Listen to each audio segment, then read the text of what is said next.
You would not believe your eyes if 10 million fireflies lit up the skies. I fell asleep. World. It's a little too screamo. So it's Sky. I'm clipping. You would not believe your eyes. Do that. I'm gonna do the screamo like background. Go. You would not believe your eyes if 10 million fireflies lit up the world as I fell asleep. As I fell asleep. 'Cause they fill the open air and leave teardrops everywhere. You'd think me rude, but I would just stand and stare. While I'm crying. At this point in the video, the disco ball falls and it press up. I'd like to make myself alive. That planet Earth turns slowly. Something said I'd rather stay awake when I'm asleep, 'cause everything is never as it seems. And I fall asleep. Good. When I fall asleep.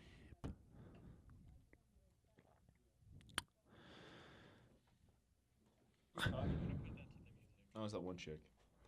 Are you really? Oh no. That'd be funny. Don't post anything without showing us, please. If I'm on, Let me. if the BPM matches, then that's good. I probably won't. You can do that.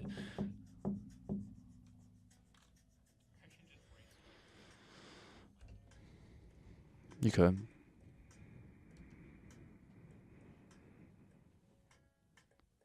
I wake up every evening with a big smile on my face. This is the episode.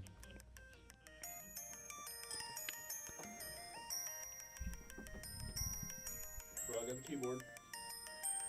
Okay. Welcome to the Stargazing Podcast. You would not believe your eyes.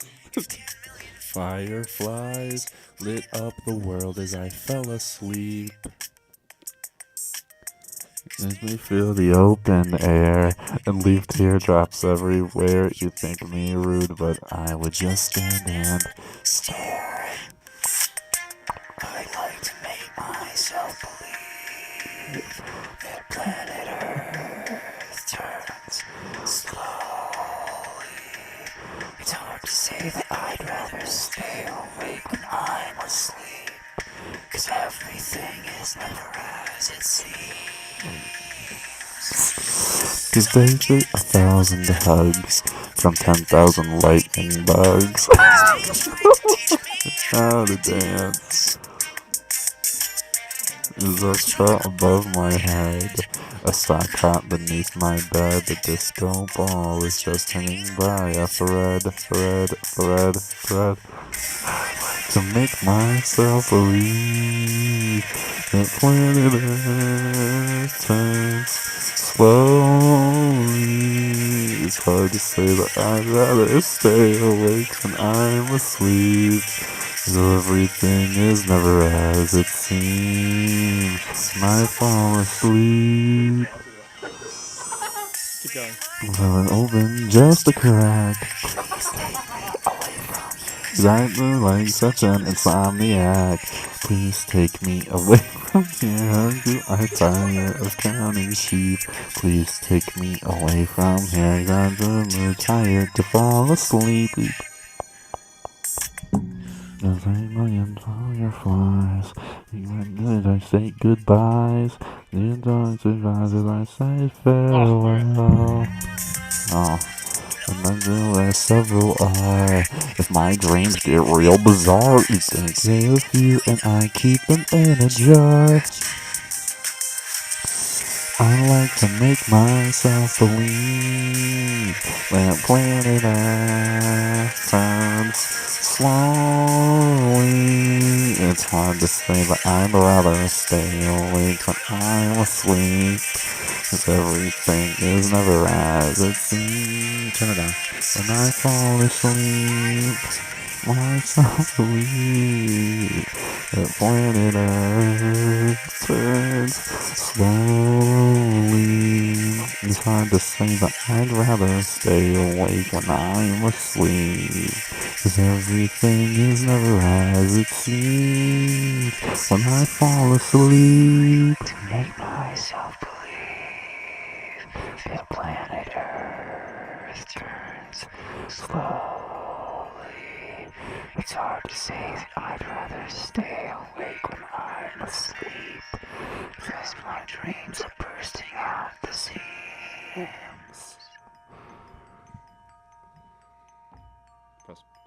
Pause. Welcome to the Stargazing Podcast. I am one of your hosts, Isaiah Killinger. To my left is Stephen Holstein. Hello. In the booth is Nick Pretch. Hey, what's up? Nick, I can still hear that in my headphones. That's because it's playing on my Snapchat. Okay. Just a little. Is that the show opener? We're putting that on the open? Yeah. Yeah, definitely. It has to be that. I didn't turn my light back on. Well, welcome to the show. Studio next door.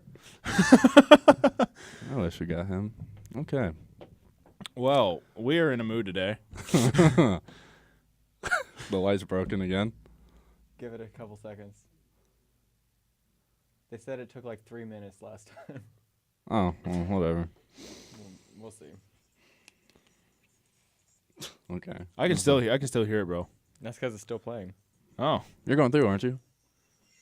You're going through, aren't you? Oh, yeah. Okay. Wait, we can't put this on YouTube. They'll demonetize us. I just Oh, put the no. The tail end. We're not Gold- monetized anyway. Gold darn it. Okay. We're going to lose The money. tail end works. The tail end works. Damn. Okay. Well, what do you want to talk about today? Well, we don't have guests because it's Monday, and our guests usually come on Thursdays. But we're not going to be here for Thanksgiving break or like all of December. So we're just kind of filling the gap. Yeah. So this is going to be just a kind of like a specialty episode, I suppose. Just talking about music we like or things we've experienced, I suppose. And I guess we'll start that today with this weekend we watched the Kurt Cobain documentary Montage of Heck. And Yeah, it's been out 3 years, but I mean, I never even knew about it, and he was like, "Can we get it?" So I did my thing, and we watched it. We watched all of it. Well, we stopped halfway through because our sweet mate came in. Shout out Chase, but Chase, yeah. bro, if you're watching this, dude, love you. Love you. Yeah, we stopped halfway, but like, it was very, very well put together and gave me a lot of insight into something I thought I knew about, or it was definitely something I wanted to know more about. I'm familiar with Nirvana, and I kind of I follow Kurt Cobain a little more than I do Nirvana. I care a little more about that, but like, Right. it was tight. I really liked it. Yeah, and I'm a bigger like rock music and like grunge music fan than Isaiah is, I think. And for me, it's really cool to seeing, because I was already familiar with like the story of Kurt Cobain and like his life and kind of like how that all transpired. But it was the documentaries put together in a way gave you a lot of insight into like how he grew up and how he became like the rock star, that we all know him for. And it was interesting, just like how it started. Like the documentary kind of went in chronological order, just kind of from like his birth, from his like mom talking about his birth all the way to the end. So, yeah, like it was really well put together, and the animation style I was a fan of too. Yeah, it used I forgot what it was called. It was like Kidoscope or something like that. I forgot, but like what they do is they take like live action sequences that they film, and then they animate over it to make it seem more realistic. And there's like segments where they do that. Like there's a story about how he was very depressed as a teenager and got really high and drunk one time and tried to kill himself by putting stones on his legs and chest and laying on top of a train track so he couldn't get up. Mm-hmm. But the train, like, there was like 2 tracks, and the train went this way instead of on top of him, obviously. but yeah, like the animation style for all of it, like the physics were it was really cool. I was a big fan of that. Yeah, they played like a bunch of unreleased music over those scenes too, and it just added a lot of context to, I think, in my mind, Kurt Cobain is the artist too. Yeah. just kind of how like his motivations. Like I know his mother said that like as a child he was very vocal and artistic, and as he grew up, his parents split, and they just kind of had problems, and he was kind of like this lost kid, you know, and Yeah, going house to house to house to house, not even staying with his parents sometimes, and yeah, and it seemed like he had ADHD. Like they were trying to say that he had like ADHD, or maybe he was never diagnosed or anything, but Right. like that's what it sounded like he was doing. Yeah. Not doing, but had. something like that. So like he couldn't stay focused on things, but it's just like it's amazing how his art helped him through that time, because when he was in high school, he didn't, you know, he struggled with it. And the documentary documents just how like he didn't really have a lot of friends, but the friends he did have were his weed suppliers. Yeah, he didn't have friends. He just hang out with whoever, like the guys that give him weed, and they would like, well, there have been claims by friends of Kurt Cobain that, or a friend of Kurt Cobain that says like some of these stories that happen are like BS. But I mean, it's hard to tell. Like, we don't know. I don't know. Yeah, it was just conflicting because like the stories are from Kurt himself. He had like recorded them on tape, but he has a friend, lead singer of the Melvins. The Melvins, yeah. What the hell was his name? I don't know. But yeah, he said that he knew Kurt, and Kurt was like the ultimate master of yanking your chain. Mm-hmm. So whether the stories are true or they're just like in like an abstract that Kurt painted of his childhood, who knows? But it was interesting just like learn how he struggled through high school and how, you know, really just how his art saved his life for as long as it did. So that's something I really enjoyed about it, and some of the documentary really gave me a lot of insight to. And also just kind of like, if we're going to talk about Nirvana, just like, wow, it's kind of it was a rapid rise. Meteoric would be like that'd be an understatement. Like they were independent, Yeah. and then they signed to Sub Pop, Mm-hmm. and then they got a distribution deal, like all within how long? With like less, it was like 3 years. The yeah. whole thing was 3 years. Yeah, like from Nirvana's inception. Yeah, to Nevermind was like 3 years. Yeah, So and after Nevermind dropped or was released in a month, is when they became superstars. yeah, it was just insane, and you know, I was disappointed that Dave Grohl wasn't a part of the documentary. Yeah, That's a person that I would be interested in hearing more from on that perspective. But they had Chris Novoselic, the bassist of Nirvana, was in it, and Kurt's mom, Courtney Love, was in it towards the end. his dad was in it. His stepmom was in it. Yep. And an ex-girlfriend that he had. That Yeah, missed the Nirvana his bag. his first like serious girlfriend was in that. Mm-hmm. So yeah, just like all their perspectives and like the artistry of Kurt Cobain was just amazing. You know, something I didn't realize before watching the documentary is that like Cobain himself was an artist, like by definition of the term. Like he wasn't like we know him for the music, of course, but man, like he was an artist. You know, like they showed his drawings a lot throughout the documentary, and he's pretty talented there too. You know. Towards the end. Yeah. Well, yeah, but you know what I'm saying? Like Yeah. it was incredible to see. Like this dude like actually devoted his life to his art, and that's why it's Yeah, whatever he felt, that he probably couldn't put into words. He just kind of scribbled and drew. And And some like of it was coherent, some of it was just like, what? yeah, and nothing was off limits to him either. Yeah. You know, so yeah, that was wild to see, and it was wild for me to see too how the success kind of led to his downfall. I suppose Mm-hmm. it's almost like Nirvana got too big too fast. That's the narrative. That's usually what like it got to him. Yeah. Mm-hmm. But and that people say that Kurt Cobain like never wanted to be famous. That's a thing that I've heard. But throughout the documentary, you hear like friends and family and like videos of him being like, I want to be known. Yeah, so I don't think it was that he didn't want to be famous. I think he just didn't want to be the face of music.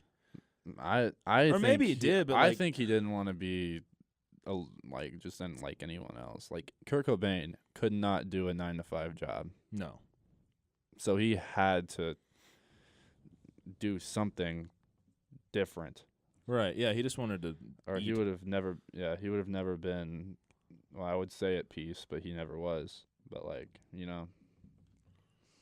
Yeah. No, Yeah. that's agreeable, and I don't think, from what I could tell from what we watched, I don't know if he ever did have a 9-to-5 job.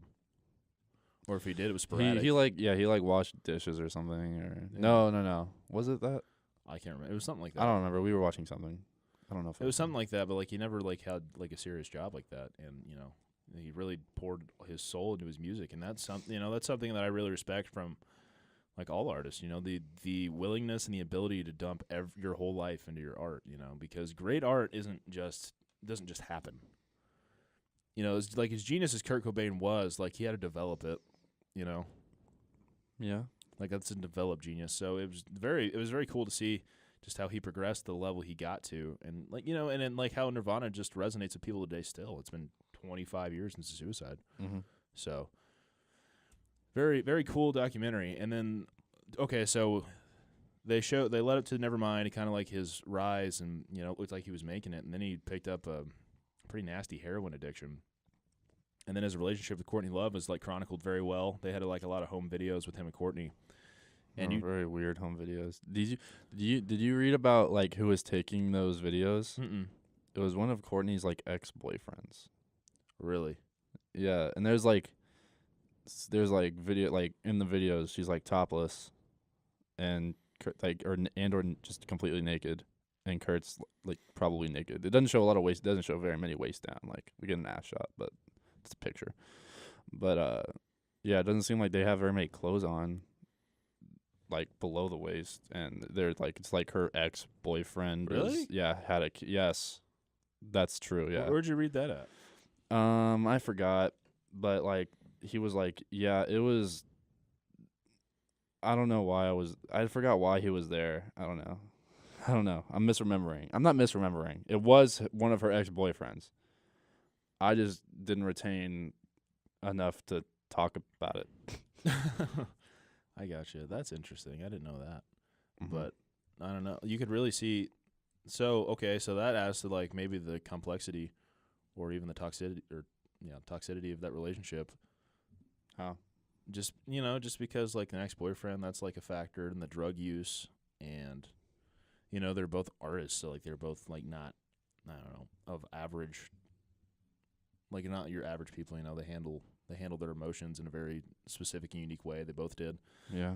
And you could like see that in the home videos, just kind of like the cocktail of what the relationship was, and like it makes you question how healthy that was for the both of them. Yeah, it was very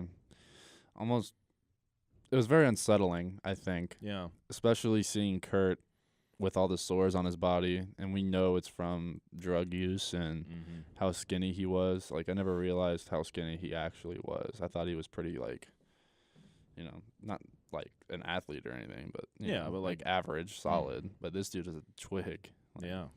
And like it was crazy. And then he was his writings and recordings, like all he wanted to do was do drugs and make art. Like that was it. So yeah, it's crazy to read about his life, and tragic that he was only 27 when he passed and never really got a chance to find his peace. So I mean, to me, it was a heartbreaking documentary. It was very surreal to me. I don't know about heartbreaking. I mean, it's probably because I probably don't see it as heartbreaking because like it happens and I'm kind of numb to that kind of stuff. Right. But like it was very surreal because it was very surreal to watch that and like almost in real time, Right. Like it's everything. It's 27 years condensed into 2 hours. Yeah. But they do such an excellent job of portraying who he was, or at least to making us think this is who he is.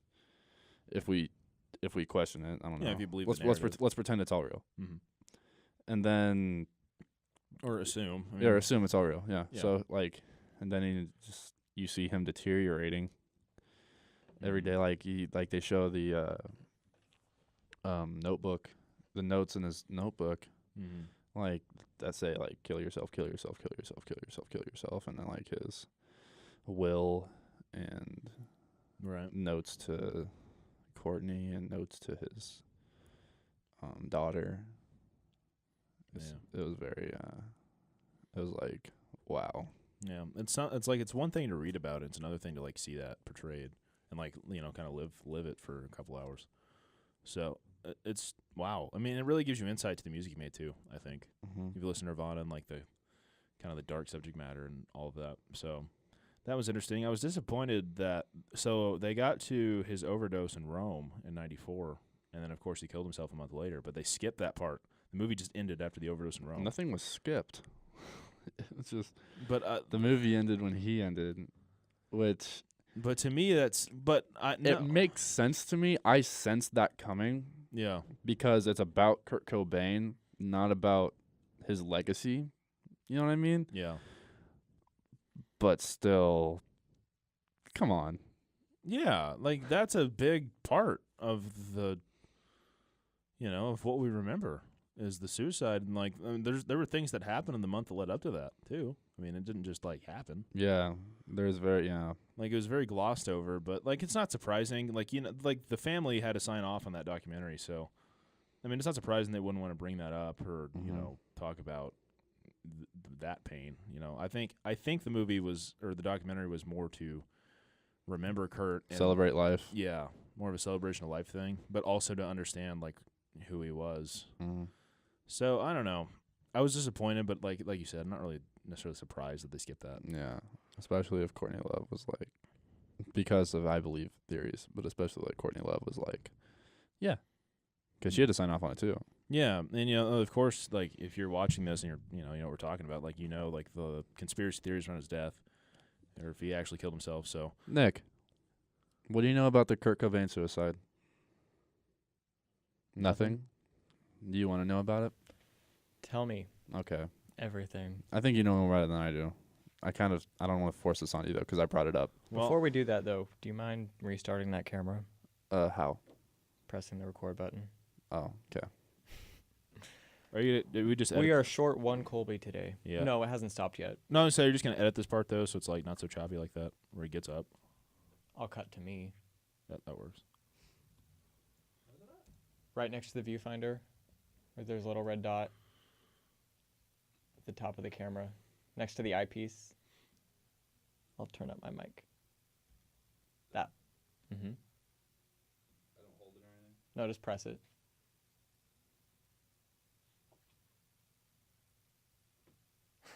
The actual button part. There we go.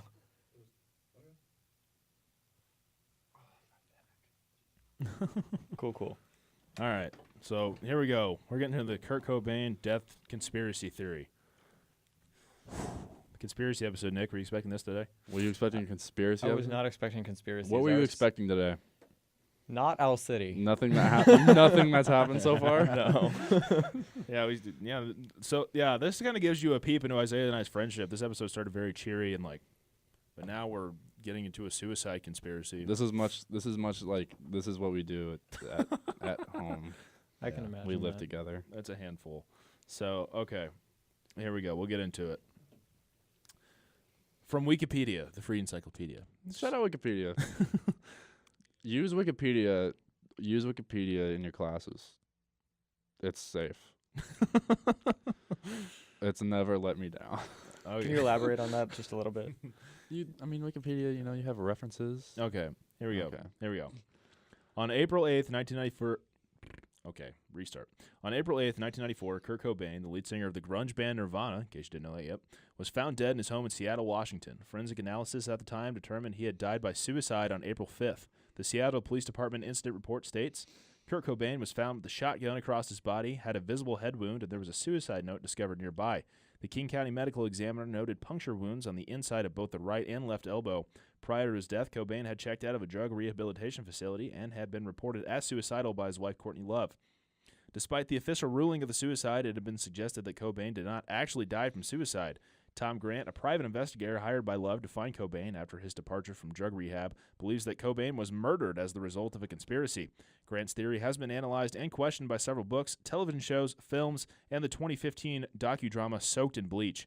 Authors and filmmakers have also attempted to explain what might have happened during Cobain's final days and what might have led him to suicide. So, it would have been cool to watch Soaked in Bleach before. I think I will. And we should do that. Yeah. Yeah. Be interesting. Who knows how accurate it is? Like, this is all speculation. Yeah. So, But I love speculation. you want to keep going or you want to talk about it? Keep going. Okay. The discovery of Cobain's body. On April 8th, 1994, Kurt Cobain was discovered in the living quarters above his garage at his Lake Washington Boulevard East house by a VECA electric employee, Gary T. Smith. Smith arrived at the house that morning to install security lighting when he saw a deceased Cobain lying inside. He initially thought Cobain was asleep until he saw blood oozing from his ear. He also found a suicide note with a pin stuck through it on the inside of a flower pot. A shotgun purchased for Cobain by his friend Dylan Carlson was found resting on Cobain's chest. Cobain's death certificate stated that his death was a result of contact perforating shotgun wound to the head and concluded that his death was a suicide. And then, here's the thing. Here's part of the conspiracy. On April 10th, 1984, a public service was held at the Seattle Center where a recording of Courtney Love reading Cobain's suicide note was played. Near the end of the vigil, Love arrived and distributed some of his clothing to fans who remained. In following days, Love consoled and mourned with fans who came to her house. Cobain's body was cremated. Love divided his ashes. She kept some in a teddy bear and some in an urn. She took another portion of his ashes to a Buddhist monastery in New York, and there some of his remains were ceremonially blessed by Buddhist monks and mixed into clay, which were used to make memorial sculptures. A final ceremony was arranged for Cobain by his mother in '99. Yeah. So he was cremated. So like they couldn't. That's cool. Yeah. I didn't know all that. Mm-hmm. That's neat. That's like a artistic way, or I don't know, Put him in a teddy bear and then make him into clay. That's cool. By Buddhist monks. Yeah, that's like, Yeah, that's what's up. that seems fitting for a guy like that. Yeah. So yeah, so there's that. But he was cremated, so like they couldn't. I guess. That's part of the evidence that was destroyed, and his body was destroyed. I mean, he got shot, I guess. But Still did an autopsy. yeah. So, hypotheses on the suicide. Advocates of the verdict of death by self-inflicted gunshot wound have cited Cobain's persistent drug addiction, clinical depression, and handwritten suicide note as conclusive proof. Members of Cobain's family also noticed patterns of depression and instability in Cobain before he achieved fame. Cobain mentioned that the stomach pains from an undiagnosed stomach condition were so severe during Nirvana's 1991 European tour that he became suicidal and stated that taking heroin was his choice. And that was in the documentary. Yeah, the documentary suggested that the stomach, or was it the documentary Yeah. that said his stomach pain was his Like he wrote it and yeah, no one knows if he really had a stomach issue. what? Yeah. No. That wasn't in the documentary. Well, The documentary, he wrote that he had a stomach issue and that heroin was his choice. Right. But there's a theory, I guess, that I read that the stomach pain was a creative thing for him. Because it was never diagnosed.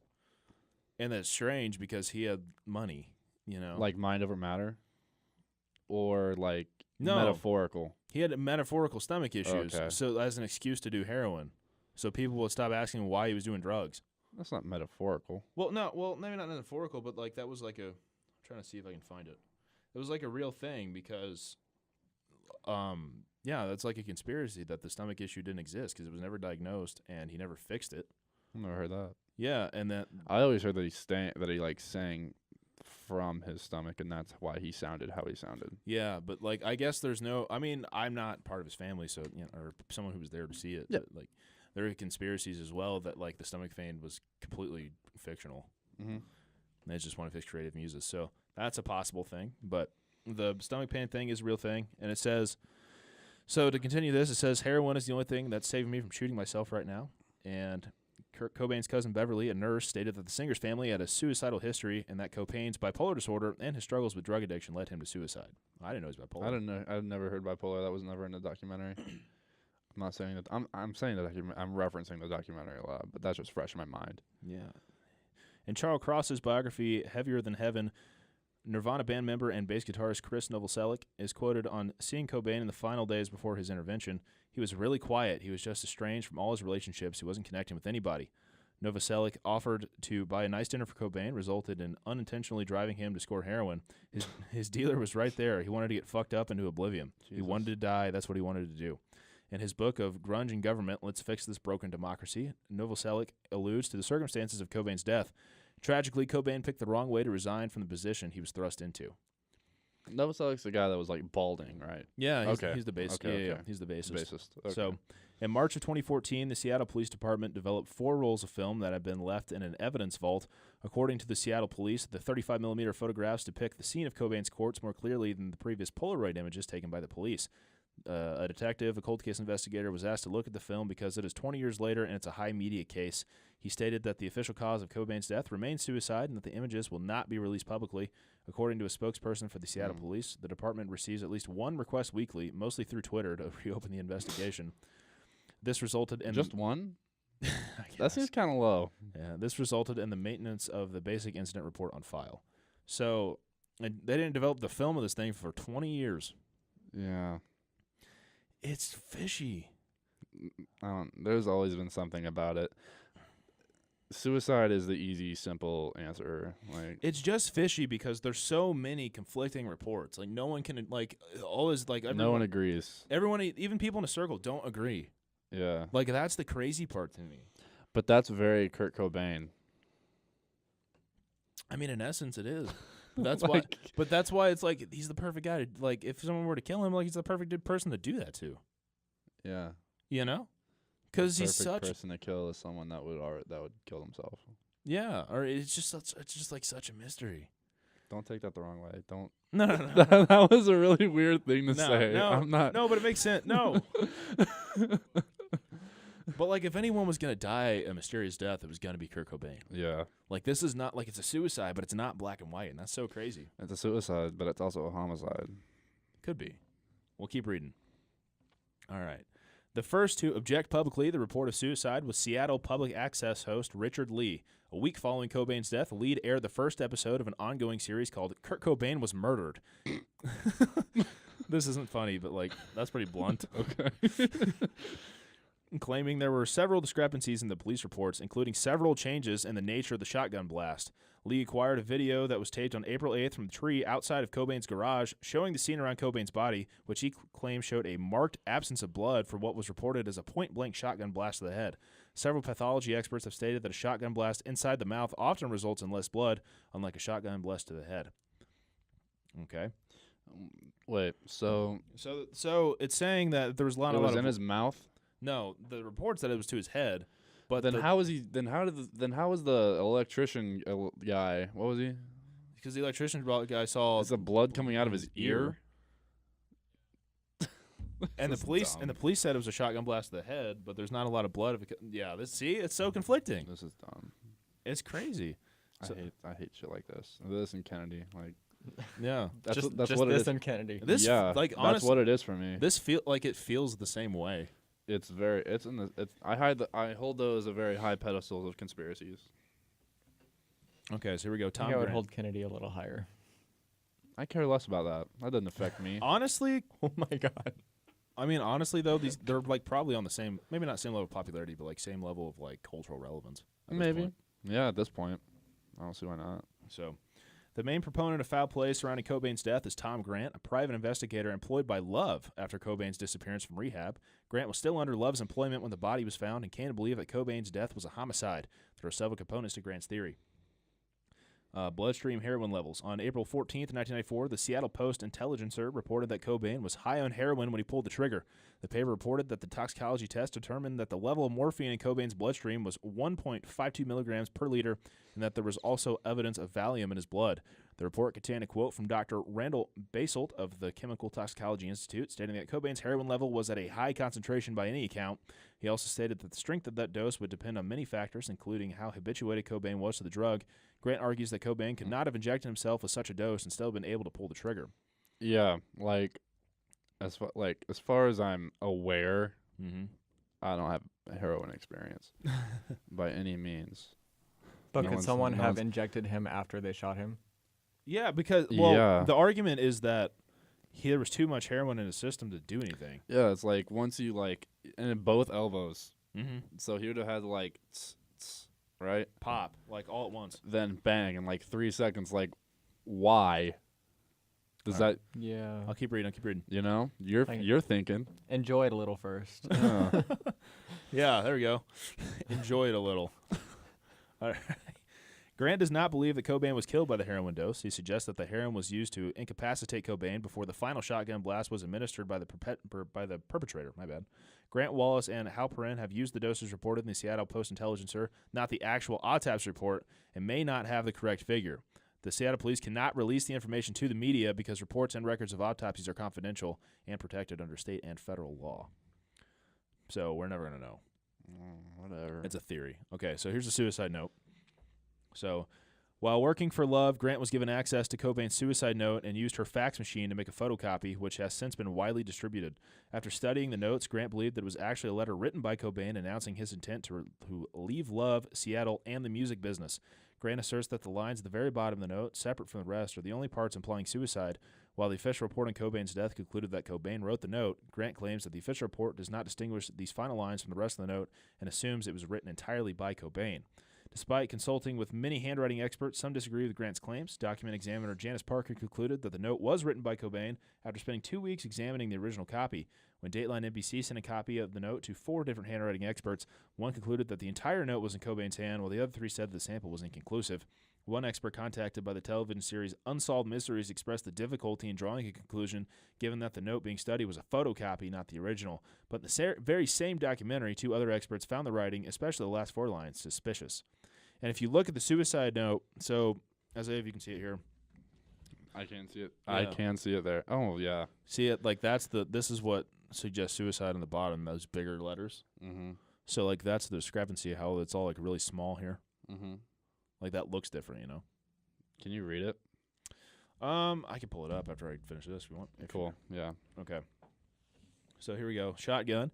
The shotgun, a 20-gauge Remington Model 11, was not checked for fingerprints until May 6th of 94. According to the fingerprint analysis report, 4 latent prints were lifted, but they were not usable. The Seattle Police's follow-up report states that the shotgun was inverted on Cobain's chest with his left hand wrapped around the barrel.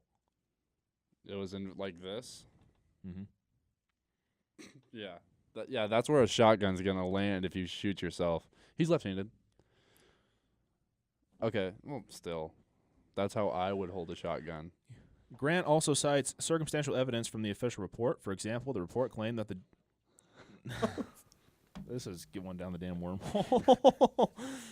Okay. For example, the report claimed that the doors of the greenhouse cannot have been locked from the outside, meaning that Cobain would have locked them himself. Grant claims that when he saw the doors for himself, he found that they could only be locked and pulled shut. He also questions the lack of fingerprint evidence connecting Cobain to the key evidence, including the shotgun. Grant notes that the official report claims that Cobain's fingerprints were also absent from the suicide note, as well as the pen that had been shoved through it, and yet Cobain was found without gloves on. None of the circumstantial evidence directly points to murder, but Grant believes it supports the larger case. In the docudrama Soaked in Bleach, Grant actually claims that a cavaderic spasm was mentioned in police reports, whilst many have said that it was clearly not. Or cadaveric spasm, my bad. Okay, have any of you ever shot a shotgun or seen someone shoot a shotgun? Yeah. Yeah. It's got recoil. Massive recoil. It's not going to land on your chest. It's going to land like a few feet from you. Well, yeah, because it Yeah, says that's true. that the gun was found like this, just on him, like here. Yeah. Do you tense up? That's Is that a thing? I mean, I'm not a I don't expert know what on it's that. called, but like, Yeah. Like his muscles contracted yeah, around the gun. like a I don't know. reflex. Maybe. So, there was the Rome incident. So, a month before this, Kurt was in Rome, and he went into a coma and almost died on an overdose. But there's conspiracies there that Courtney Love poisoned his drink, but who knows if that's true. But that makes it more convenient that he killed himself a month later. That supports the narrative of a suicide. Yeah. Grant spoke to Cobain's attorney, Rosemary Carroll, at her office on April 13th of 94. She said she pressed him to investigate Cobain's death and that Cobain was not suicidal. Carroll also claims that Cobain had asked her to draw up a will excluding Love because he was planning to file for divorce. Grant said that this was the motive for Cobain's death. Carroll also provided Grant with a handwriting practice note that she found in Love's backpack that was left at her home. Oh, wow. It has been suggested that the handwriting on this practice note is markedly similar to the handwriting found in the last 4 lines of Cobain's suicide note. So... Oh yeah, she had Courtney had So drafts in her purse. yeah, it's saying that she was practicing his handwriting, and that it's insinuating that she wrote the last 4 lines in that note, and Yeah. Kurt was planning to divorce her. So, I mean, that's a big the Courtney Love thing is a very big part of this because that's the argument. It's either he killed himself or she made it look like he did, and she killed him or hired someone to. It's interesting. Like it's interesting. Like I'm not, here to throw blame or make it conclusion. I don't think you can. I am. I don't think you can make a conclusion, but it's a homicide, and Courtney Love has something to do with it.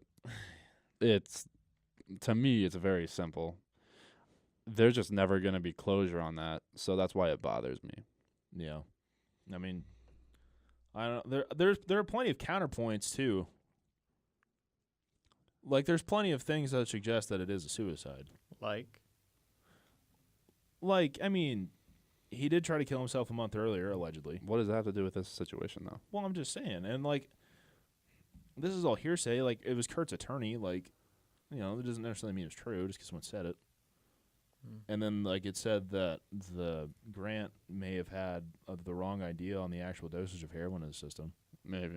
So it's not like this is, well, of course it's not, but, it's not black and white at all. I would give it 70-30. 70 Courtney, 30 Kurt as the murderer. Well, maybe she's a murderer. Maybe she hired somebody. Okay. I don't know, but I don't care. Filmmaker Nick... I care, but, like... 70-30, it was, like, her doing. Yeah. Okay. Those are my odds. Filmmaker Nick Broomfield, deciding to investigate the theories himself, brought a film crew to visit a number of people associated with both Cobain and Love, including Love's estranged father, Cobain's aunt, and one of the couple's former nannies. Broomfield also spoke to the Mentors band leader Eldon Hoke, who claimed that Love had offered him $50,000 to kill Cobain. Although Hoke claimed that he knew who killed Cobain, he did not mention a name and offered no evidence to support his assertion. However, he mentioned speaking to someone called Alan before quickly interjecting, "I mean, my friend," then laughing. "I'll let the FBI catch him." Broomfield incidentally captured Hoke's final interview as he died days later when he was struck by a train in the middle of the night. Really? I'm sorry, what? I'm just gonna read like that whole thing again. He was Hold on. struck by a train out of nowhere? Who was... Wait. Yeah, a train just like fucking popped up in his bedroom. Wait. Like, through the wall like fucking Kool-Aid Man. Who got struck by the train? The interviewer or The- interviewee? The guy that the Broomfield, the guy they interviewed, who said a name, he said Courtney offered $50,000 to kill him, and then he gave a name, and he said, "Ha, let the FBI catch him." Got hit by a train days later. Yeah. You said abruptly, though. Yeah, 75-25. Like, you should hear that thing coming. yeah. Broomfield 75-25. Broomfield incidentally captured Hoke's final interview as he died days later when he was struck by a train in the middle of the night. In the middle of the In the night. middle of the huh? night, like he was asleep. I don't know. 75-25. Wow. I've heard that. Broomfield titled the finished documentary Kurt and Courtney, which was released on February 27th of 1998. In the end, Broomfield felt he hadn't uncovered enough evidence to conclude the existence of a conspiracy. In a 1998 interview, he summed up his thoughts. "I think that he committed suicide. I don't think that there's a smoking gun. And I think there's only one way you can explain a lot of things around his death. Not that he was murdered, but there was just a lack of caring for him. I think that Courtney had moved on and he was expendable." I think that's a fair assumption. But so is that Courtney killed Kurt to get the Nirvana bag. I mean, if he was going to exclude it from... I mean, there's obviously a motivation to do that. Yep. So, because, I mean, Nirvana's worth a lot of money. 75-25. All right. So, journalists Halperin and Wallace followed a similar path and attempted to investigate the murder theories themselves. Their initial work, the 1990 book Who Killed Kurt Cobain, drew a similar conclusion to Broomfield's film. While there wasn't enough evidence to conclusively prove foul play, there was... The lights on? The light came on out Hey. of nowhere, just like that train.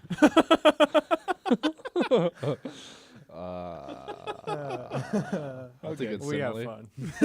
That's a good simile. You got to keep it light talking about this. Try to. Yeah. This video should definitely have like a trigger warning. I put the name of this episode in our group chat. Okay, I'll look at it when we're done. Okay. Train out of nowhere. No, I it's don't like know. Owl City and Kurt Cobain conspiracy theories. Okay. All right, let's see it. That's fair. I'd like to make myself believe Kurt Cobain conspiracy theories. That's a good one. I like that. That's good. I like Okay. that. I'll Okay. use that. I like that. There was more than enough to demand that the case be reopened. A notable element of the book included their discussions with Grant, who had taped nearly every conversation he had undertaken while he was working for Love. Halperin and Wallace insisted that Grant played the tapes of his conversations with Carol so that they could confirm his story. Over the next several years, Halperin and Wallace collaborated with Grant to write a second book, 2004's Love and Death, The Murder of Kurt Cobain. I think we'll know for sure when Courtney Love is dead. Well, like someone's gonna like have the balls to come out when that happens. Yeah, like maybe she has like sort of a hand in everything, and it's like the stakes are lower if you like let the cat out of the bag. I don't know. It's possible. Stuff like that usually happens. All right, let's read this. Contesting the murder theory. Grant counters the claim that he profits from the sale of casebook kits on his website by stating it offsets some of the cost of his investigation. Grant stated, I wrestled with that, but if I go broke, I'll have to give up my pursuit, and Courtney wins. Yeah. Sergeant Donald Cameron, one of the homicide detectives involved in the case, specifically dismissed Grant's theory, claiming he hasn't shown us a shred of proof that this was anything other than suicide. Cameron, however, has been accused of being a personal friend of Love's. Dylan Carlson told Halpern and Wallace that he also did not believe the theory was legitimate, and in an interview with Broomfield implied that if he believed that his friend was murdered, he would have dealt with it himself. In That's a very friend thing to do. In Kurt and Courtney, he specifically states that he would kill Love and any others involved if he believed they had murdered Cobain, and he has criticized Grant's investigation. Many of Cobain's friends and family have supported the suicide verdict. Novoselic has voiced his opinion that Cobain killed himself. Cobain's friend, Everett True, also shared this opinion, along with Dave Grohl. Dave Grohl said that Kurt Cobain's like, he Yes. did it, man. He said he did it, man. Maybe. Sounds like something he would say. So That's the way he would say it. Not this starts going into like what his friends thought happened. So in August of 2005, Sonic Youth's Kim Gordon was asked about Cobain's death in an interview for Uncut Magazine. When asked what she thought to be Cobain's motive in committing suicide, Gordon replied, I don't even know that he killed himself. There are people close to him that don't think he did. And when asked if she thought someone else had killed him, Gordon answered, I do, yes. In the same interview, Gordon's then husband and collaborator, Thurston Moore, stated, Kurt died in a very harsh way. It wasn't just an OD. He actually killed himself violently. It was so aggressive, and he wasn't an aggressive person. He was a smart person. He had an interesting intellect. So it kind of made sense because it was like, wow, what a fucking gesture. But at the same time, it was like something's wrong with that gesture. It doesn't really lie with what we know. That's fair. Would someone with the level of abstract thinking and Yeah, to shoot sort himself? of, yeah, to just shoot up heroin and then shoot up your head? Anthony Kiedis, the lead singer of the Red Hot Chili Peppers, expressed his feeling in his autobiography, Scar Tissue, writing, One day we were working and got a call from Lindy, who informed us that Kurt Cobain had killed himself. The news sucked the air out of the entire house. I didn't feel like I felt when Halil died. I don't know what it is. I should probably know who that is. It's probably yeah. Anyway, it was more like the world just suffered a great loss. Kurt's death was unexpected. It was an emotional blow, and we all felt it.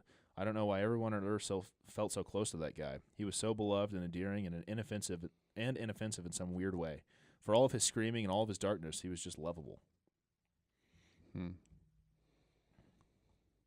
Shout out the Red Hot Chili Peppers one time. Okay. And then Cobain's grandfather, Leland Cobain, publicly stated he believes Kurt Cobain was murdered and not the victim of suicide. Yeah, he knows. He's a wisdom. So, I mean, there's a lot of conflicting reports. And then you want to read the suicide note? Yeah, we'll read the suicide note, and then I'll restart the camera. Well, you might as well just do it now. Okay, that makes sense.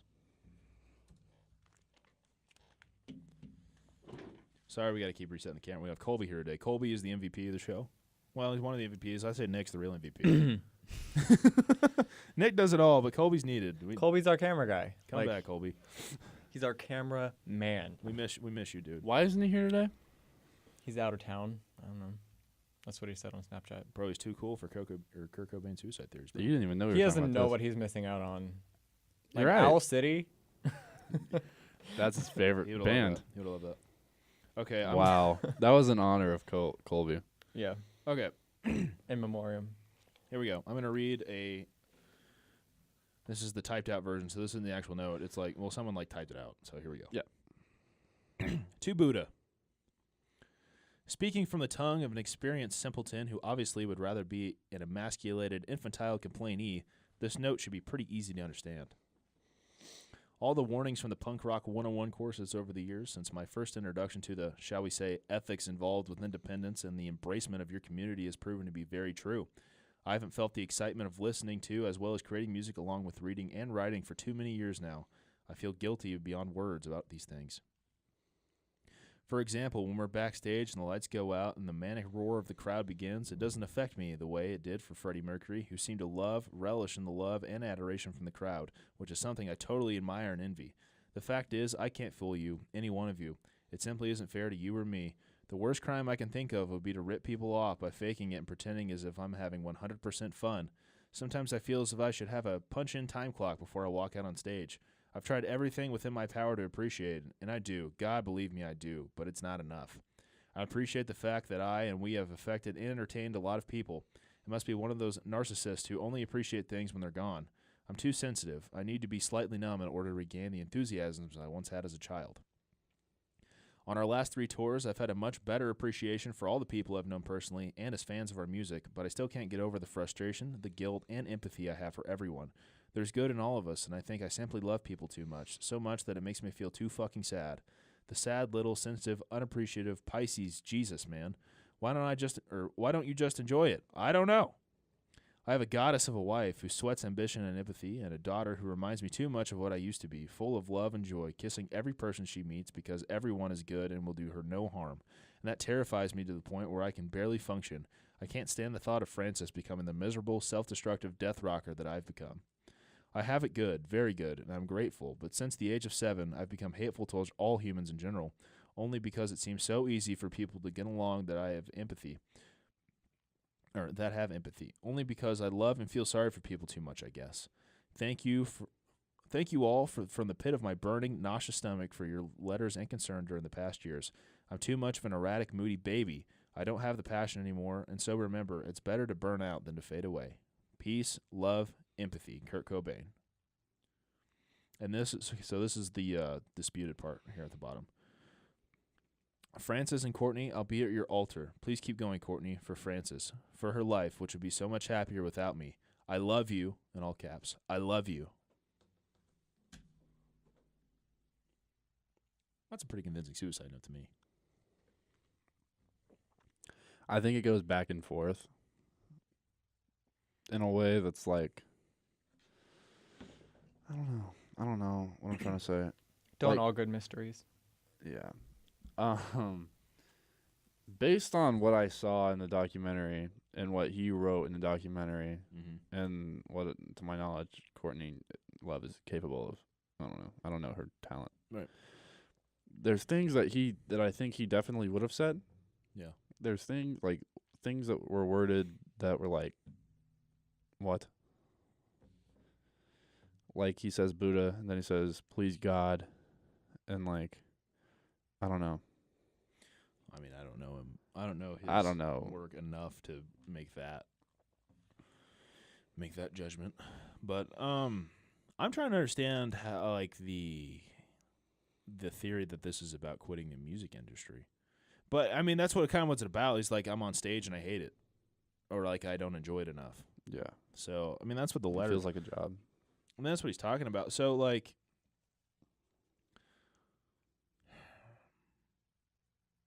it's better to burn out than to fade away. It can be interpreted both ways. I think it can be interpreted as a suicide note and a fuck you to the music industry.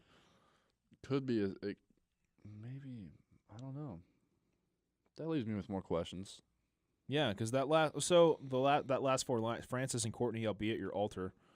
Please keep going, Courtney, for Francis, for her life, which would be so much happier without me. I love you. I love you. That's the only thing that insinuates that he's gonna be gone. The rest of it can be interpreted as just like a goodbye to the music industry, Yeah. because he just says he doesn't love me on stage. Yeah. So that's interesting. It's it's like the JFK thing. Like we're never gonna have an answer, and there's no peace. Like it sucks.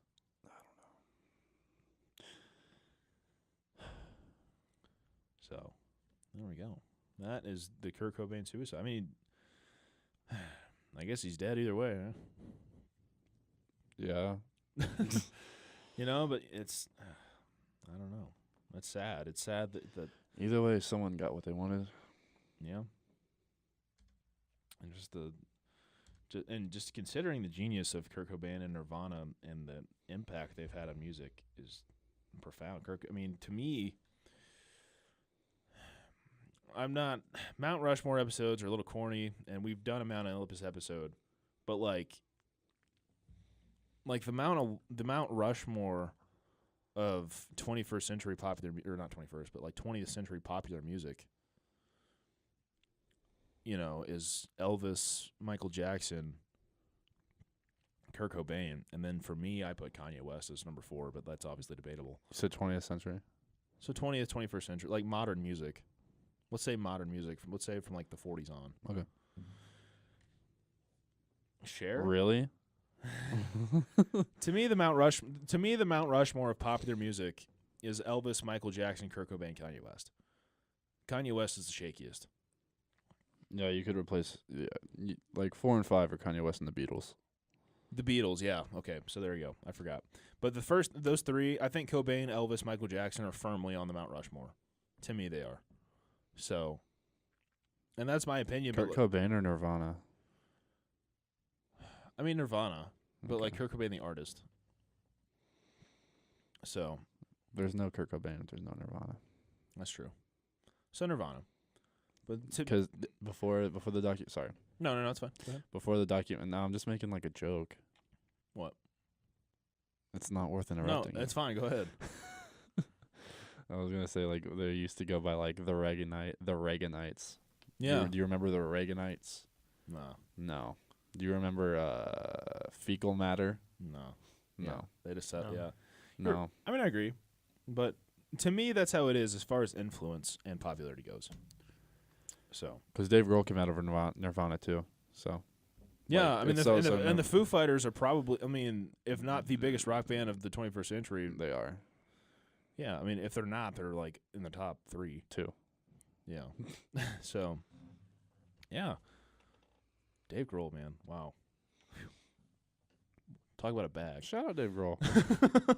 Dave Grohl, if you want to be in this podcast, we'll He's worth $280 million. Yeah. drummer of the Foo Fighters, drummer of Nirvana, singer of the Foo Fighters. That's crazy. Actually, he did the drums to the first 2 Foo Fighter records, too. Yeah. So Right. technically he is a drummer for the Foo Fighters. All right. Well, there we go. What do you think? About the suicide? Yeah. Do you have a conclusion? No. There isn't one. To me, there isn't one. I can see both sides. I think there's more evidence to That's safe. I think there's more evidence in favor of a suicide than there is a murder. See, I think it's the opposite. I think there's more evidence of it not being a suicide. You think Really? so? I don't want it to be a suicide. And purely based on like the heroin thing. Right. I don't know. I just don't think it's conclusive enough to really to question that. But it's also fishy. It's also the investigation to me is fishy. So, if the investigation was clean, like this wouldn't be controversial. Yeah, like we'd be like, oh yeah, for sure. And so like it draws parallels to like the JFK assassination because Yeah, the investigation's just fucked. Like, yeah, it's like how do you mess this up? yeah, it's like crazy. It's like, how do you mess this up? Yeah. Like, it's the president. It's Kurt Cobain. Like, obviously, one's the president, but like, still, it's a high-profile case. Right. It's pretty damn fishy that guy get hit by the train though. That's wild. Yeah, That's a wild. that's why it's 75-25 to me To you. in favor of murder. I don't know. I'm gonna take the side. I believe it was a suicide. Like I think it was a suicide. I don't want it to be a suicide, so Like emotionally, I hope he was murdered. I guess because I don't want to believe. there's enough evidence for me to say I don't want him to have killed himself, and here's some reasons that he didn't. Yeah, but like I think my gut tells me it was. Okay, so if we're going gut feeling, then I don't think it was. What is gut You feeling? just flip like that. No, I don't think it was suicide. His gut feeling tells him it wasn't suicide. Yeah, My gut feeling tells me it was. and my brain is telling me 25% of this indicates suicide. Okay.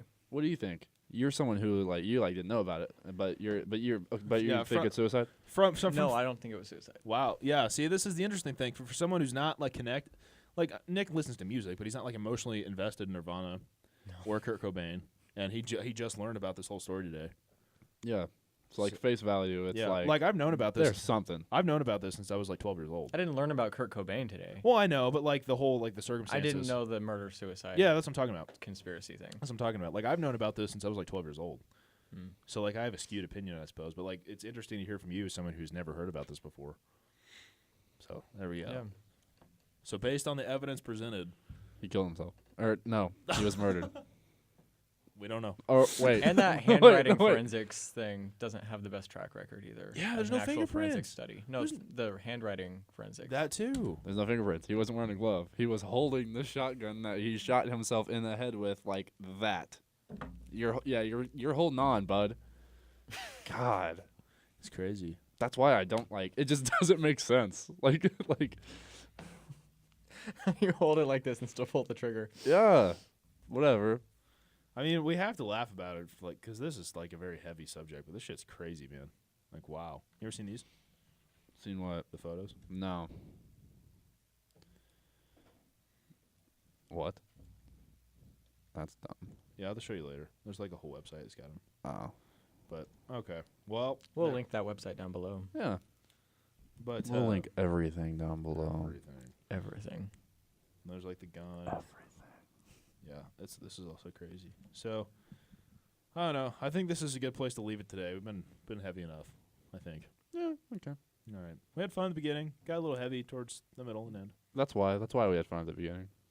We knew this. We knew what we were going to talk You knew about. what you were going into. So. Yeah. So there we go. That is the Kurt Cobain Suicide Theory, and also our review of the Montage of Heck, and also my excellent air drumming skills and Isaiah's godly singing, Whisper singing. whisper singing. No, it was in both. I was a little nasal in it. What's it Little called? nasal. Is that called ASMR? That's Oh, we did not do ASMR. That's not that's not ASMR. ASMR is like just it's like it's like sounds. It's like people like chewing food Sounds and too, yeah. stuff like that. All right. Like crumbling up. Paper. Well, I think Nick had fun today. I think this is the most fun Nick's ever had in an episode. Yeah. This was fun. Nick's is glad we got a Monday done. Yeah. Yes. Usually Mondays are like our brainstorming days, and they're usually a train wreck. But today we actually did something. We've been trying to use Mondays to Yeah. also store up a small bank of episodes for when we're not here at the school. Yeah. Like this episode, which will come out sometime in December. It'll either be Or Thanksgiving. It'll either be Yeah. It'll either be the day after Thanksgiving or We don't like- know when you're gonna watch this, but we hope you do. Yeah. Yeah. Either way, it's up this week. I So hope you've made it this far. Yeah. So with that, we thank you for watching. This is the Stargazing Podcast. I'm Stephen Holstein. Isaiah Killinger. That's Isaiah Killinger. I'm Nick Pretch. He's Nick Precht. We love you. We'll see you soon. All right. That's a show. That's good. He's Nick Pretched. Did I say it wrong? Yes. Yeah. That's okay. I always say it wrong. That's like the thing.